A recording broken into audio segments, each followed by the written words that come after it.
Olá, eu sou a Luísa e eu vou apresentar o trabalho intitulado A Flora Ruderal de uma Campina Experimental.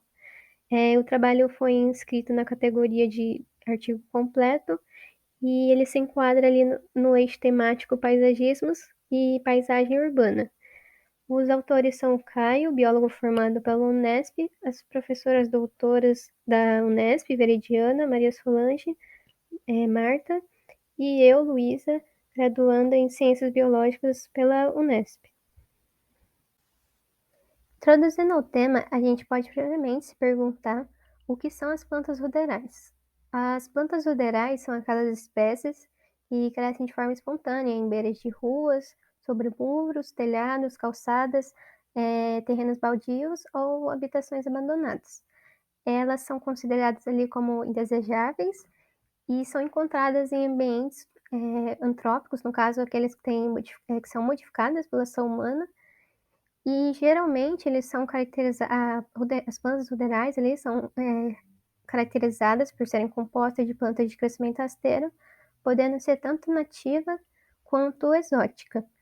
Elas têm essa capacidade de colonizar esses espaços com construções, pavimentações, devido a características que ela tem, como crescimento vegetativo rápido, produção rápida de semente ou de propágulo, e isso faz com que auxilie, né, ali na sobrevivência dessas plantas, sendo ali a formação de um banco de sementes e essa priorização da reprodução como uma estratégia fundamental para elas sobreviverem. Sobre a falta de reconhecimento, elas são frequentemente denominadas ali como mato, plantas invasoras, ervas daninhas.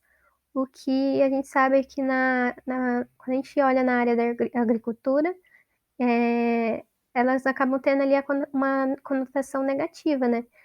Mas quando a gente olha no âmbito ecológico, elas acabam tendo diversos benefícios, como eu vou citar, e essa falta de reconhecimento também se deve a algo conhecido como cegueira botânica, que é essa incapacidade de perceber, reconhecer a importância e apreciar a estética das plantas que estão presentes no nosso próprio ambiente. Então, ali sobre os benefícios, né?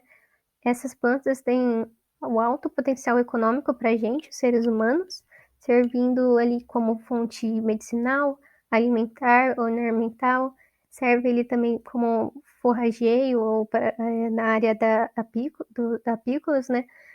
E essas plantas, elas vão ter então os benefícios ecológicos também, como a proteção do solo contra a erosão e a promoção da ciclagem de nutrientes, podendo também ali atuar como fonte de néctar, atraindo diversos insetos como abelhas e aqueles insetos que são predadores de herbívoros que podem ser prejudiciais, como por exemplo pulgões, lagartas, em plantas que querem ser cultivadas.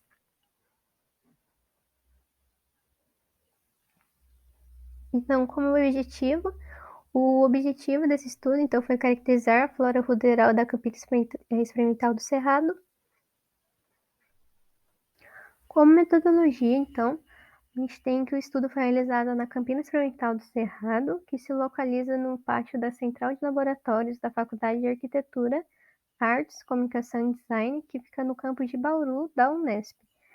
Essa campina ela foi inspirada no Jardim Sequeiro, que é elaborado pelo professor Dr. Júlio Pastor, que é da Universidade de Brasília. Essa, essa campina foi implementada em uma área de 179,20 metros quadrados e nela houve o plantio de espécies nativas do cerrado e espécies floríferas cultivadas ou naturalizadas no Brasil.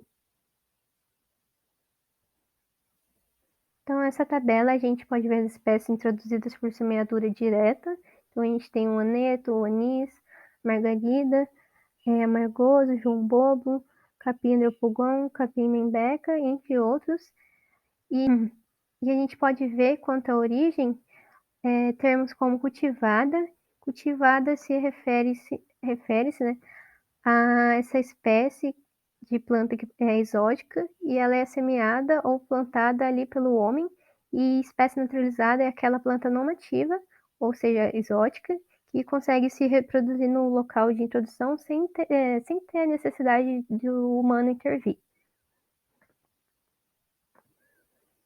Como métodos, para caracterizar então a flora ruderal da Campina, foram realizadas coletas semanais no período de março a julho de 2023 do material reprodutivo dos indivíduos, tanto para a revisão taxonômica dos nomes, quanto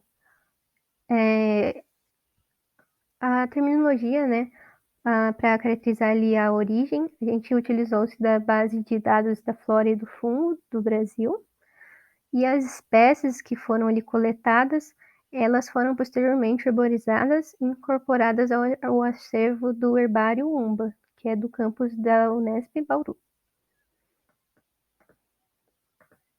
Então, na parte de resultados, a gente tem a tabela 2, que mostra a relação das espécies ruderais da Campina Experimental do Cerrado. A gente tem a relação da família, espécie, nome popular, origem. E, no caso, isso daqui é uma única tabela, esses três.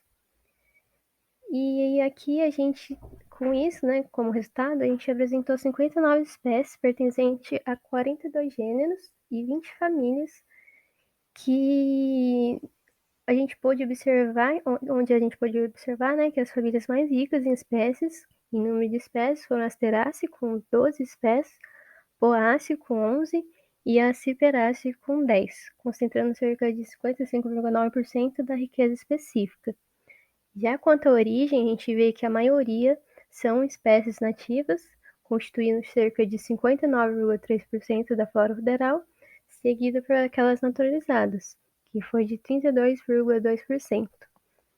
Então, nessa imagem, a gente pode observar, aqui na A, a gente vê então a Trapoeba, na B a gente vê o Mentrasto, a C o Papiro, e a D chamada Guanchuma, que são espécies, né, que apareceram ali na lista florística e que são consideradas nativas.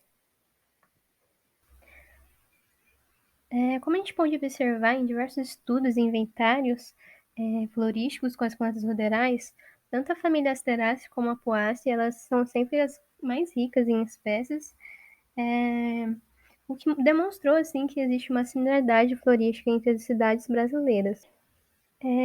Podemos citar também, quando a gente olha a parte paisagística, algumas espécies e famílias.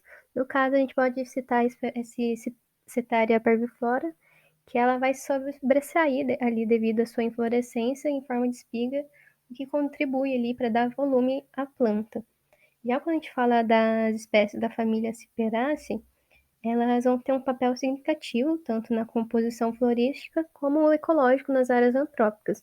Elas vão apresentar um padrão uniforme de floração quando agrupadas, e elas criam um contraste que é visualmente bem harmonioso com outras plantas. A gente pode citar também o gênero Ipomoea, que é o gênero ali pertencente à família Convolvulaceae, e ela se destaca ali pelas espécies trepadeiras ruderais, no caso a corda de viola e a campainha, que está na foto, mas eu já vou mostrar. E ela se caracteriza ali por uma corola gamopétala de coloração azulada, arroxeada, e apresenta um grande potencial ali por ser esteticamente vistosa e bonita, né? Então aqui na imagem, nessa figura 3, a gente tem aqui a A, que é o margaridão, conhecido como uma espécie nativa ruderal. A B, aí a gente já tem a campainha, que é do gênero Ipomoea, que ela, no caso, ela foi cultivada. Na figura na C, a gente tem a malva branca, que ela é nativa.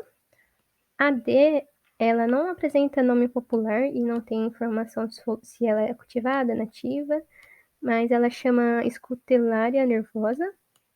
A E, a gente tem conhecida como Marisol Bravo, que é nativo. O F, a gente tem a malva fina, que é nativa. O G tem a guanchuma, demonstra a guanchuma roxa, que é nativa, e a erva de touro na H, que é uma espécie naturalizada.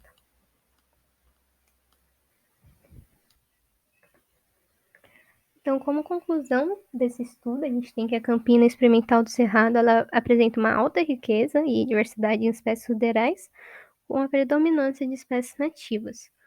Sobre o potencial ornamental das espécies ruderais dessa campina, vale ressaltar, né, que ele precisa ser explorado e mais estudado para subsidiar, assim, futuros projetos paisagísticos em espaços urbanos.